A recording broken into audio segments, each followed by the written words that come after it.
I wouldn't have picked Vice President Trump to be vice president, but I think she was not qualified to be president. Morning glory, America. Bonjour, hi, Canada. President Biden was awful last night.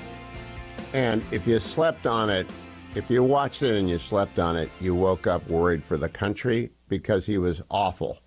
Now, if you're going to grade on a curve compared to his slack-jawed, empty-eyed, vacant-staring debate and his incoherent, rambling interview with George Stephanopoulos, he got a D+. But I'm not grading on the curve.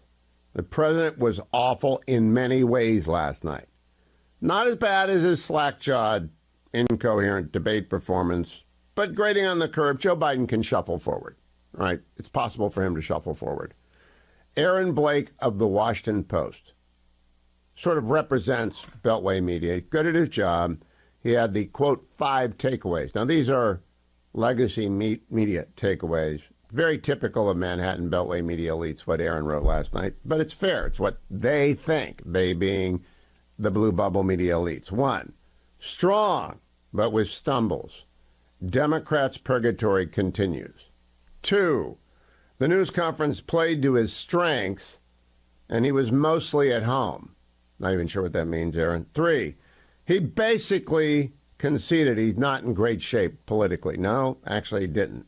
4, he gave an eyebrow-raising response about what changed, and nothing has changed. And 5, quote, another answer that won't calm Democrat nerves, and the answer is, no one's saying that, no poll says that, in response to the question from the audience, if your team tells you Kamala Harris is doing better, would you get out of the way? And he said, no one's saying that, no poll says that. In fact, I have over at my X account the new Pew poll this morning, 44% are going to pick Donald Trump, 40% are going to go with Joe Biden.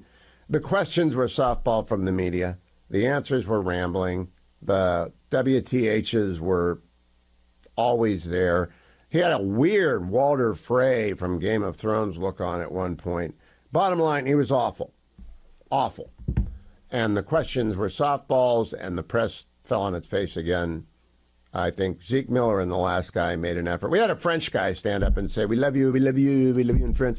Yeah, who cares? 1-800-520-1234. What did you think? But I'm only going to take new callers. And I know what some of you call me every time I open the phones. I don't open the phones very often. I'm going to do it this hour, 1-800-520-1234. Dwayne is going to screen the call so that Harley can put up some audio while we wait for this. Let's go down to cut number 19 about Putin. Look,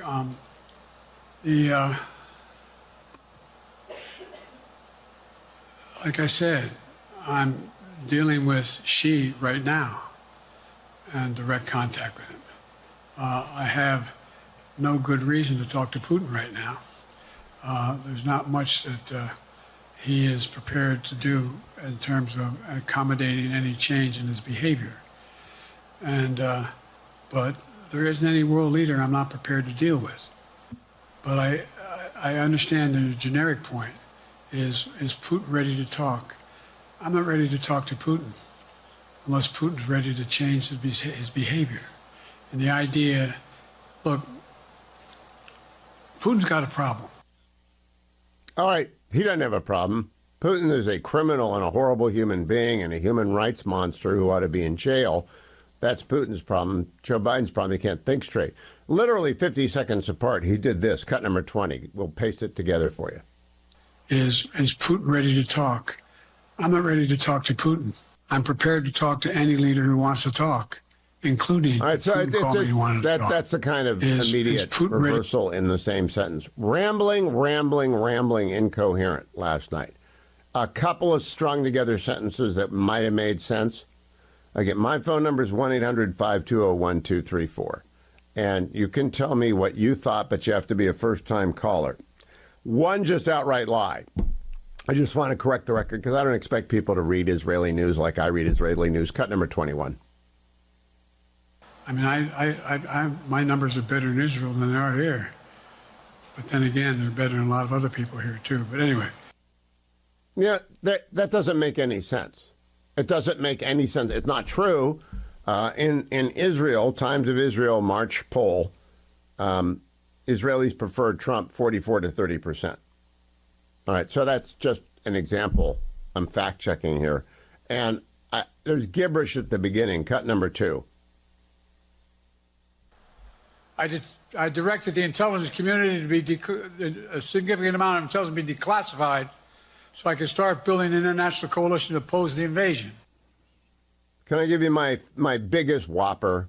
Cut number 7. I don't do fact-checking because it's silly unless it's a whopper that everyone can agree is a whopper. Cut number 7 is that whopper.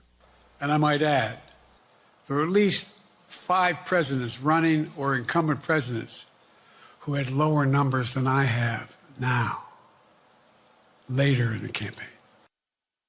Actually, Gallup has ranked all presidents consistently for the last many, many, many presidents.